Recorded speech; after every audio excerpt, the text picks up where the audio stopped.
المنتخبين التونسي والليبي. غربي أكد أن الملعب سيكون جاهزا لاحتضان قمة الجولة 11 بين رائدين مولودية وهران واتحاد العاصمة. ياسين حسين. في تصريح خاص به قناة نوميديا تي في، أكد مدير الشباب والرياضة لولاية وهران بدر الدين غربي أن أشغال إعادة أرضية ميدان ملعب الشهيد أحمد زبانة قد بدأت منذ الأسبوع الفارط. فيما يخص الاشغال اللي رانا نقوم بها على مستوى ملعب الشهيد احمد زبانة، راهي بلغت نقدر نقولوا 50%، حيث تم نزع البساط القديم. يا دي كيلكو petits affaissements au niveau surtout على du côté تاع لاتوش. عشيه ان شاء الله اليوم اون كومونسي نبداو يعني باش نحطوا لا بولوز الجديده، وان شاء الله يصرا اوبيراسيونيل او ماكسيموم ديسي لو 18 ولا لو 19 نوفمبر.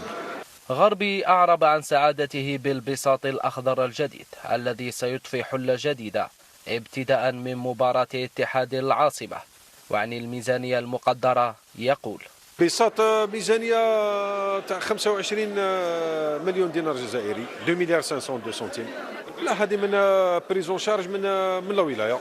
تأتي هذه الأشغال بعد الجدل الكبير الذي أثير حول الأرضية بعد أن اشتكى الاتحاد التونسي لكرة القدم ورفضه التام إجرائه المقابلة أمام المنتخب الليبي في هذا الملعب.